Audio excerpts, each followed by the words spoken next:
Captain Li Wu pressed his face against the cold metal of the observation deck window. The stars looked different out here, so far from Earth. 3 months of deep space exploration had brought them to the edge of known space, where ancient radio signals suggested intelligent life might exist. "Sir, we have multiple contact approaching fast," called out Lieutenant Parkman from the communication station. Her voice carried a tremor that made everyone on the bridge turn toward her. The holographic display showed dozens of ships emerging from what looked like empty space. The alien vessels were unlike anything in Earth's databases. They moved like living creatures, their hulls pulsing with strange blue and green lights. The ships were smooth and curved, almost organic in appearance, as if they had been grown rather than built. Captain Lee had never seen anything so beautiful or so terrifying. Commander Kim Hanna stepped forward, her diplomatic training taking over. "Open all communication channels. Let them know we come in peace." She had spent years preparing for this moment, humanity's first contact with alien intelligence. Every protocol had been memorized, every possible scenario discussed in countless meetings back on Earth. The response came quickly, transmitted directly into their ship's computer systems through technology they didn't understand. The universal translator, humanity's greatest achievement, struggled with the alien language before producing words that chilled everyone to the bone.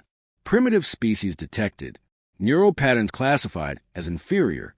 Surrender your vessel for processing or face immediate termination. You have 60 seconds to comply. Dr. Song Yun, the ship's chief medical officer, looked up from her scanner readings. "Captain, I'm detecting massive energy buildups from their lead ships. Whatever they're preparing to do, it's unlike any weapon system we've encountered."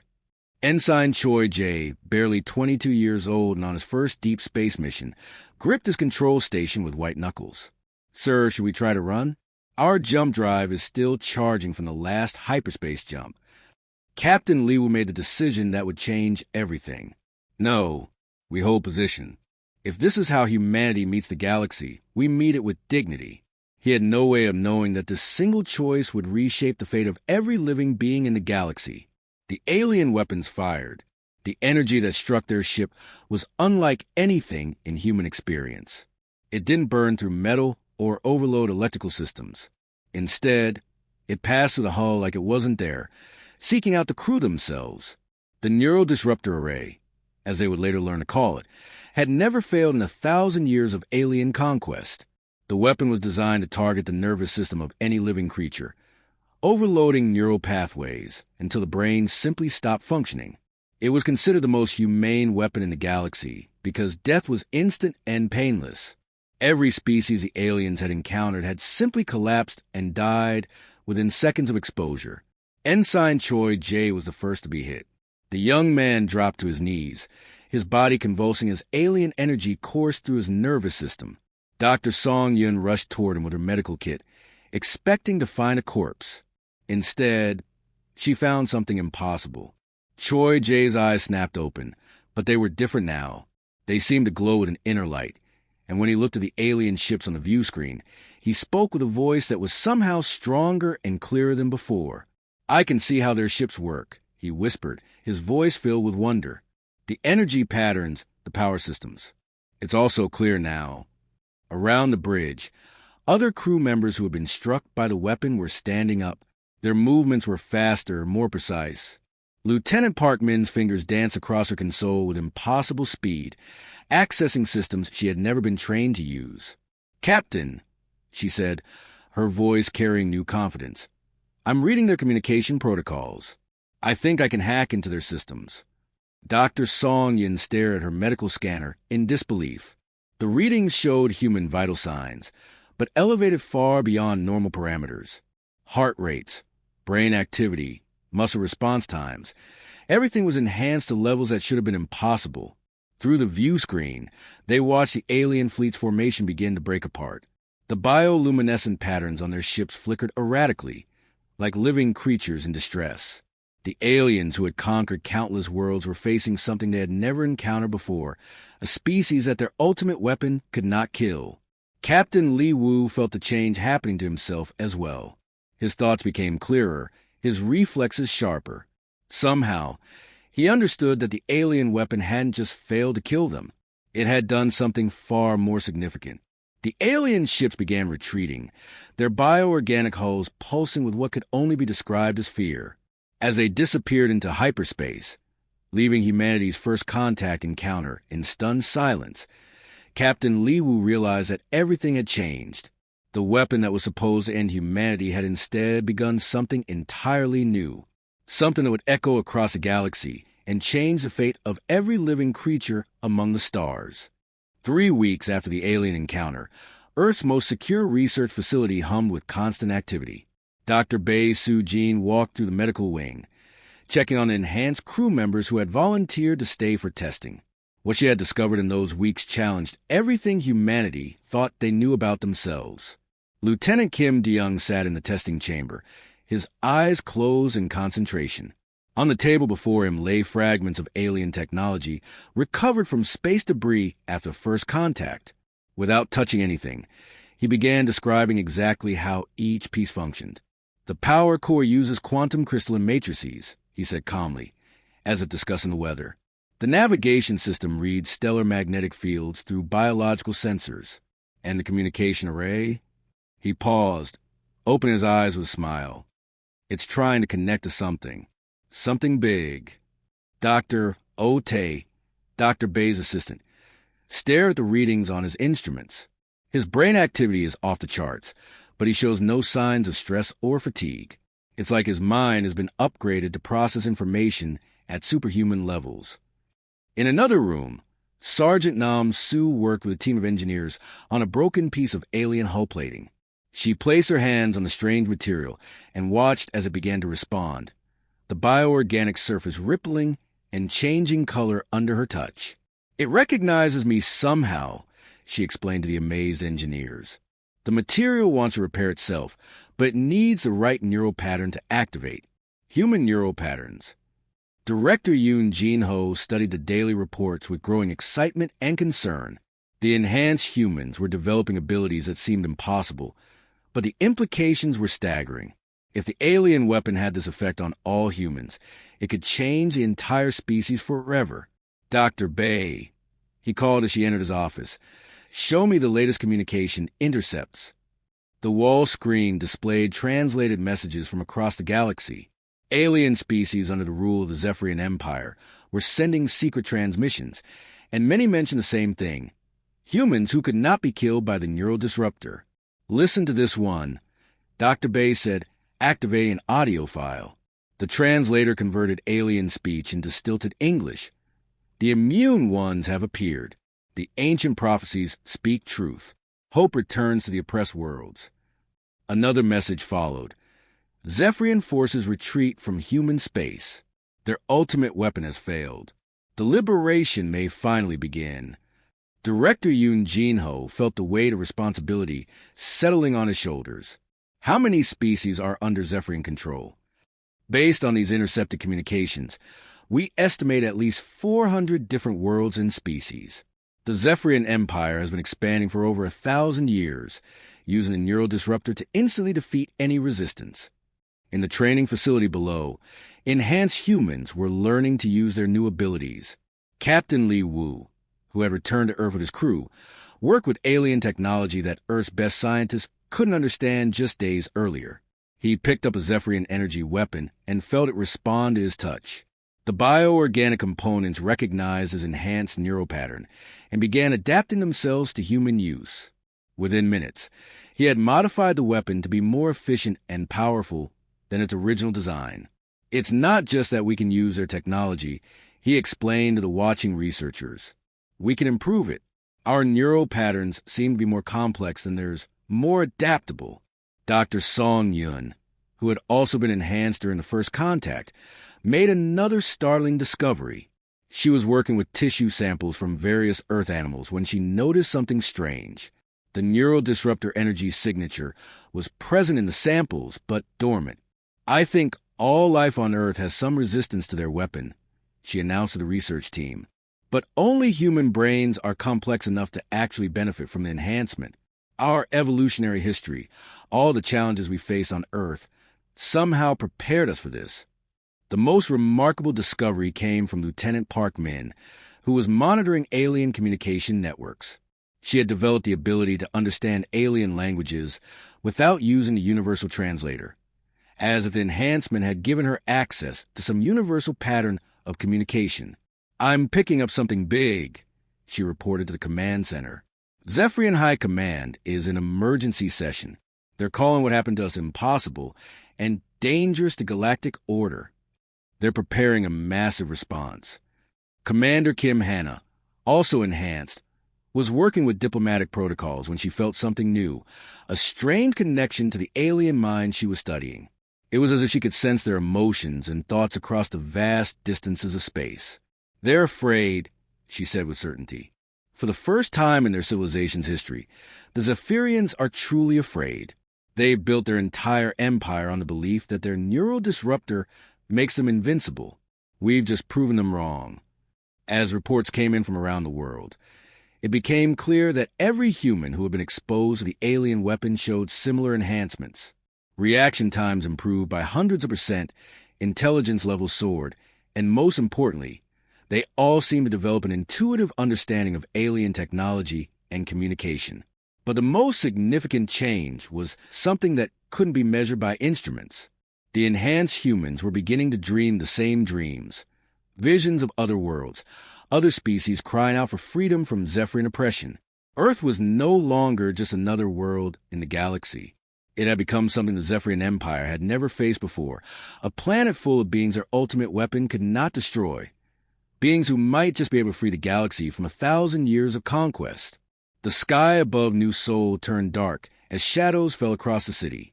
Major Han Bayu looked up from her enhanced fighter's cockpit to see something that made her enhanced mind calculate the odds instantly.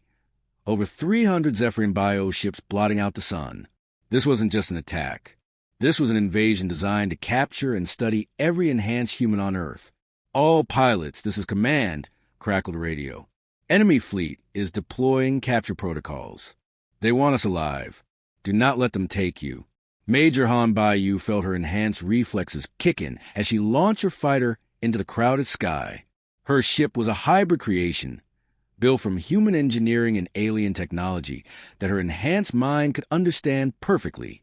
As she flew, she could feel the alien components responding to her thoughts as if they were part of her own body. "Dragon Squadron, form up on me," she called to her pilots. Each one was enhanced, their reaction times and spatial awareness far beyond normal human limits. They moved through the sky like a school of fish, perfectly coordinated without needing to communicate. The Zephyrian ships released massive energy, nets designed to capture rather than destroy. These weapons have been used to enslave countless species across the galaxy, trapping entire populations for transport to work camps. But as the nets swept toward the human fighters, something unexpected happened. Captain Lim Soare watched in amazement as her ship's defensive systems began adapting to the capture weapons in real time. The alien technology integrated into her fighter was learning from the attack, becoming stronger with each passing second. "My weapons are changing," she reported over the radio. "They're becoming more effective against Zephyrian ships automatically." The same thing was happening across the entire human fleet. The alien technology that humans had reverse engineered was evolving during combat, guided by enhanced human neural patterns that could see solutions the original Zephyrian designers had never imagined. On the ground, Colonel Park Jun led enhanced human forces against Zephyrian landing parties that had dropped into major cities worldwide. The aliens wore bio-armor that had protected them during the conquest of hundreds of worlds, armor that was supposed to be completely impenetrable. But as enhanced humans engaged the Zephyrian soldiers, the alien armor began malfunctioning. Sergeant Kim Hyo-jin watched in fascination as a Zephyrian warrior's protective suit suddenly turned rigid, trapping the alien inside like a prison. "Their technology is recognizing us as a superior neural template," she called out to her squad. "It's choosing us over them." The revelation spread quickly through human forces. Enhanced humans didn't just resist Zephyrian biotechnology, they could command it. Weapons that had conquered the galaxy for 1,000 years were switching sides in the middle of battle. Dr. On Myung worked frantically in the underground communication center, monitoring alien transmissions from across the galaxy. What she heard filled her with both hope and terror. Secret messages were flooding in from enslaved species throughout Zephyrian space. The prophecy is fulfilled. Came one transmission from a world called Kepler 442b. The immune ones fight the oppressors. Freedom comes to the galaxy. Another message arrived from a species that had been enslaved for over 200 years. We prepare for uprising. When the liberators call, we will answer. But the most chilling intercept came from Zephyrian High Command itself. Dr. Young's enhanced mind translated the alien language instantly. Human enhancement virus spreads faster than calculated. Immediate extermination protocols authorized. If capture fails, total planetary destruction is approved. The battle above Earth intensified as Zephyrian forces realized their capture mission was failing. Admiral Veltar, commanding the alien fleet, made a decision that would change everything. If they could not capture enhanced humans for study, they would destroy Earth entirely rather than let this new threat spread. Lieutenant CO Jean Wu was piloting a captured Zephyrian scout ship when he felt something incredible happening. His enhanced mind was interfacing directly with the alien vessel's bioorganic computer systems, and he could sense the ship's confusion. The ship doesn't know who to obey anymore, he reported to command. Its biological programming is being overwritten by human neural patterns. I think I can take control of the entire network. Working with dangerous precision, Lieutenant CO Jean Wu began spreading human neural commands through the Zephyrian fleet's communication network. Ship after ship began responding to human control instead of their Zephyrian commanders. The tide of battle turned in minutes. Zephyrian vessels that had been attacking Earth suddenly found their own weapons turning against them. Bioships that had conquered countless worlds became confused and unresponsive as their biological systems struggled to process conflicting commands. Major Han Baiyu watched from her cockpit as the massive Zephyrian command ship began breaking apart, not from weapons fire, but from internal system failures as its bioorganic components rejected their original programming in favor of human neural patterns. This is impossible, came a transmission from the retreating Zephyrian fleet. Our technology served them instead of us. How can this be? But for the enhanced humans watching the alien fleet retreat in defeat, the answer was becoming clear. The neural disruptor hadn't just failed to kill humanity. It had made them the new masters of Zephyrian biotechnology. As the last alien ships disappeared into hyperspace, Colonel Park Jun looked up at the clearing sky and realized that Earth had just won more than a battle. They had discovered that humans could turn the galaxy's most advanced technology against its creators. The hunt that was supposed to end with human capture had instead begun something far more significant: the liberation of every enslaved world in Zephyrian space. The enhancement chambers in the underground facility worked without stopping. Dr. Lee Eugene watched as another group of volunteers entered the specially designed rooms where controlled neural disruptor energy would change them forever. What had begun as an accident was now becoming humanity's greatest weapon against galactic oppression. Next group, please step forward, she announced to the waiting line of soldiers, scientists, and civilians. People from every nation on Earth had volunteered for the procedure. They had seen what the enhanced humans could do, and they wanted to join the fight for galactic freedom. Captain Shinare was among the newly enhanced, and she noticed something remarkable happening to her mind. Not only were her thoughts clearer and faster, but she could somehow sense the thoughts and emotions of other enhanced humans around her. It was like being connected to a vast network of consciousness. Dr. Lee, I think we're developing some kind of mental link, she reported after her first day of enhanced training. I can feel what the other enhanced humans are thinking, especially during combat situations. Dr. Lee Eugene studied the brain scans with growing amazement. The enhanced humans were developing quantum neural entanglement, allowing them to share tactical information across vast distances without any technology. They were becoming a collective intelligence while still maintaining their individual personalities. General Kim Hae-jin observed the enhanced soldiers' training and realized she was watching the birth of something completely new. These weren't just super soldiers. They were the next step in human evolution. When enhanced humans work together, they move like parts of a single, incredibly intelligent organism. Run the coordination test again, she ordered the training supervisors. I want to see their maximum capability. 50 enhanced soldiers spread across a mock battlefield and began engaging simulated alien forces. Without speaking or using radios, they coordinated their movements perfectly. Each soldier seemed to know exactly what the others were planning to do before they did it. But the most surprising discovery came from Dr. Park Se-young, who was studying the enhanced humans' interaction with alien refugees that had begun arriving on Earth. The enhancement had given humans the ability to communicate empathically with other species, understanding their emotions and even basic thoughts. "It's incredible," she explained to the research team. "Enhanced humans can somehow feel the pain and suffering of oppressed alien species. They're developing an emotional connection that crosses species barriers." This new ability became crucial when the first group of escaped alien slaves arrived on Earth. The Vorthan refugees from the Kepler system had suffered under Zephyrian rule for over 3 centuries. They were terrified of all bipedal species, having learned to fear anything that looked remotely like their oppressors.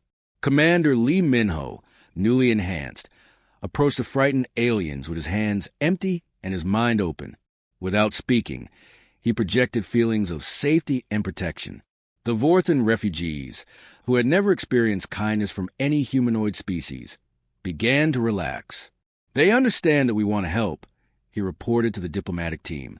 "The enhancement lets us communicate on an emotional level that goes deeper than language." As word spread to the galactic underground networks, more alien species began making dangerous journeys to reach Earth. The planet was becoming a beacon of hope for every oppressed being in Zephyrian space. The Zephyrian Empire's response was swift and brutal. Admiral Veltar assembled the largest military force in galactic history.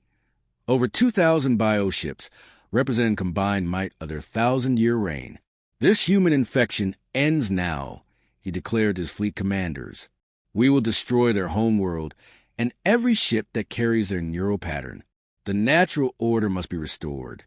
But when the massive Zephyrian armada arrived at Earth, they found something they had never encountered before. The enhanced humans weren't waiting to defend their planet. They were ready to take the fight to the enemy. Captain Shinare led a fleet of hybrid human-alien ships toward the Zephyrian forces. Each vessel was crewed by enhanced humans who could interface directly with the bioorganic technology, making the ships more efficient than their original designers had ever imagined. As the battle began, something extraordinary happened.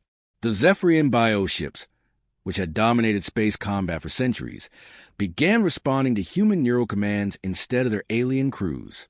The enhanced humans' presence was so overwhelming that nearby Zephyrian technology started recognizing them as a superior controlling intelligence. "Their own ships are joining our fleet," reported Lieutenant Kim Jae-sung in amazement. "The bioorganic components are switching loyalty to us in the middle of battle." The effect spread through the Zephyrian armada like a virus. Ship after ship began ignoring orders from their Zephyrian commanders and responding to enhanced human control instead. Weapons that should have fired on Earth turned against their own fleet. Admiral Veltar watched his invincible armada tear itself apart as every piece of biotechnology chose human neural patterns over Zephyrian ones.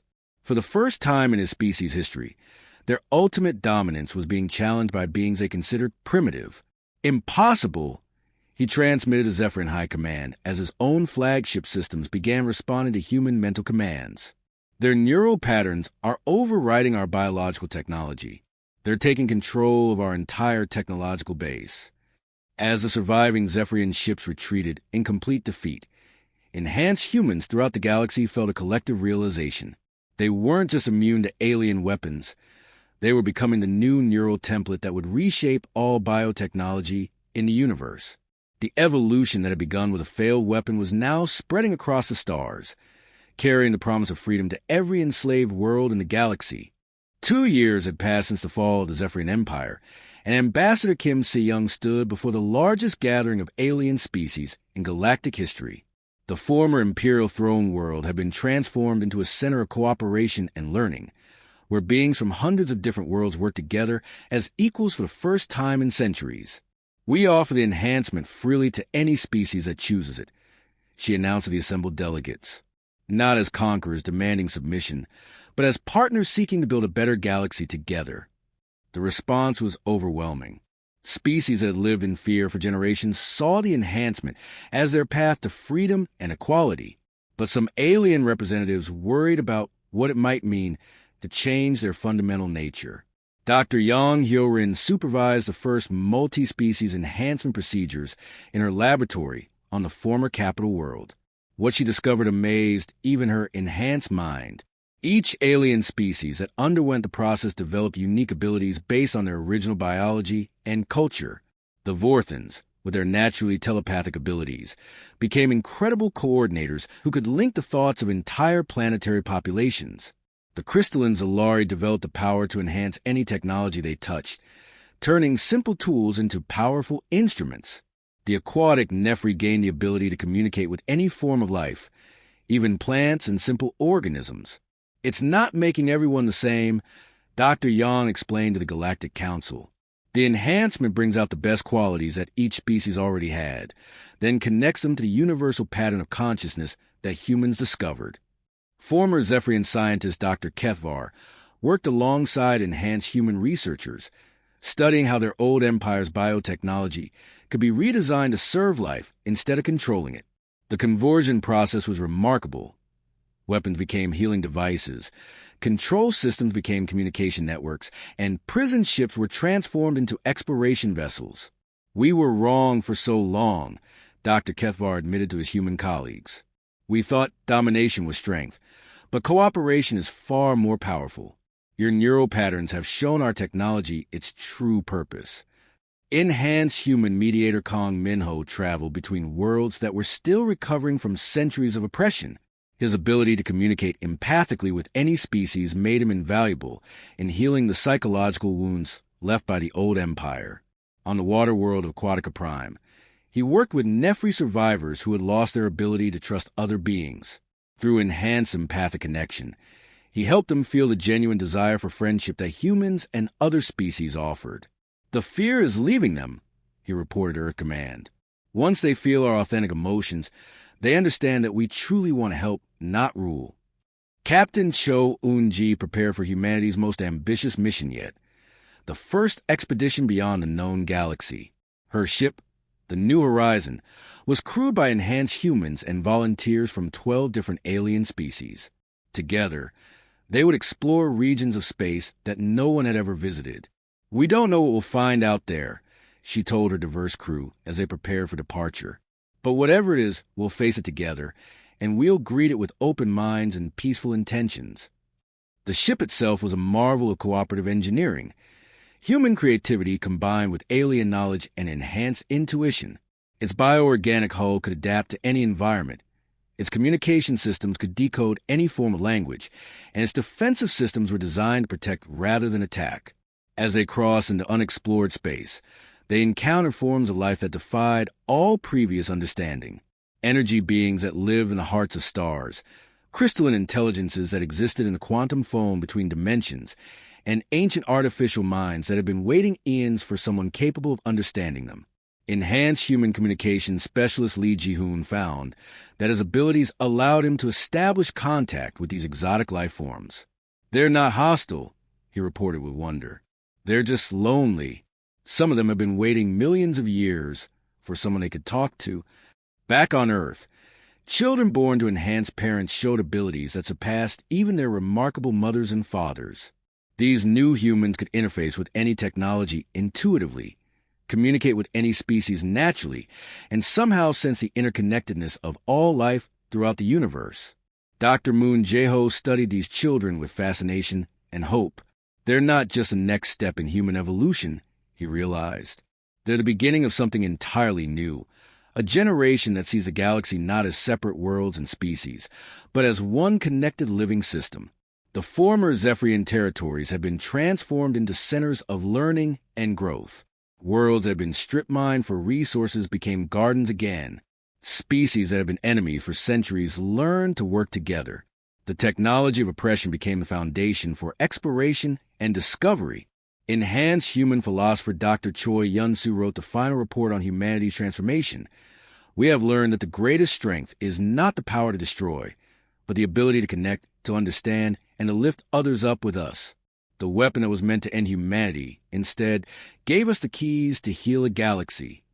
As ships filled with enhanced humans and their alien partners spread throughout the universe, carrying the gift of cooperation and conscious evolution to whatever new civilizations they might encounter, the galaxy entered an age unlike any in its history, an age where differences were celebrated, consciousness was shared, and every being had the chance to become the best version of themselves. The stars themselves seemed brighter, as if the universe itself was celebrating the end of a dark age and the beginning of something wonderful and new.